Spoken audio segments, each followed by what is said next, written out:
دیا جائے، یہ آج جو ہے وہ بالکل بائیں ہاتھ کا گیم ہو گیا۔ لیکن ان افواہوں کے دور میں آپ کو تحقیق کا دامن نہیں چھوڑنا چاہیے۔ قرآن کریم فرقان حمید نے ہمیں پیغام دیا کہ اے ایمان والو، اگر کوئی فاسق انسان تمہیں آ کر کوئی خبر دے تو اس کی تحقیق کر لو۔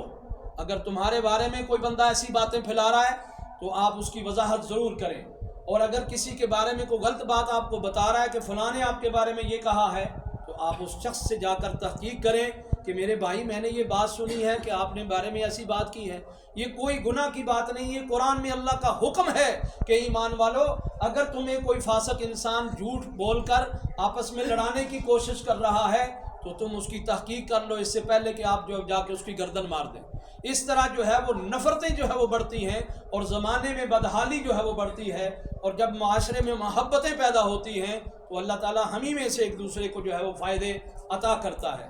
یہ مرکز اللہ کے گھر، یہاں سے یہی پیغام ہے آپ لوگوں کے لیے کہ معاشرے میں اس وقت فواہوں کا دور ہے اور تہمتوں کا دور ہے، اور یہ سوشل میڈیا کے ذریعے بے شمار شیطانی قوتیں، بین الاقوامی قوتیں آپس میں ہمیں پنجابی، پشتو، بلوچی، سندھی اور علاقائی سطح پر ڈیوائیڈ کرنے کی کوشش کر رہے ہیں۔ مسل کی سطح پر جو ہے وہ ہمیں ایک دوسرے کے خلاف جو ہے وہ کر کے مسجدوں، امام بارگاہوں اور بے شمار چیزوں کو جو ہے وہ ویران کر رہے ہیں، اور یہ باتیں پھر جو ہے وہ صرف محلوں تک نہیں رہتی بلکہ یہ ملکوں تک جو ہے یہ باتیں جو ہے وہ اس کے نقصانات ہوتے ہیں۔ یہی وجہ ہے کہ عالمی سطح پر آج مسلمان ایک نہیں ہو رہے، الکفر ملت واحدہ، اور کافر سارے مل کر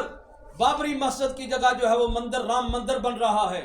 2 ارب مسلمان جو ہے ان میں کسی حکمران کو یہ جرت نہیں ہوئی کہ ہمارے پاس یہ میزائل موجود ہے، ہم تباہ کر دیں گے، اس لیے کہ قوت ایمانی جب ختم ہو جاتی ہے، جب انسان جو ہے وہ فرقہ واریت کی وجہ سے کمزور ہو جاتا ہے تو دشمن جو ہے اس کے یہ فائدے اٹھاتا ہے۔ یہ بابری مسجد وہ مسجد تھی کہ جو مغلیہ خاندان کے بانی ظہیر الدین بابر نے جو ہے وہ یہ مسجد جو ہے وہ جب انڈیا کو فتح کیا تھا تو وہ مسجد بنائی تھی، اور ہندوؤں کو اپنی ہسٹری یاد تھی کہ یہاں رام مندر ہوا کرتا تھا، اس پر مسجد بنائی گئی تھی۔ آج ہندوؤں نے وہ بدلہ لے لیا، لیکن مسلمان اپنی عیاشیوں میں لگے ہوئے ہیں۔ آج ہم الیکشن مہم میں ہیں، آج ہم اپنے اپنے لیڈر کو جو ہے وہ ڈیفینڈ کر رہے ہیں، لیکن کاش کہ ہم اسلام کو ڈیفینڈ کرنے والے ہوتے، کاش کہ ہم نے اپنی ہسٹری سے جو ہے وہ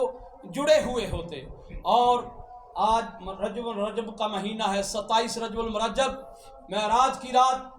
بیت المقدس میں آقا دو جہاں صلی اللہ علیہ وآلہ وسلم نے 1,24,000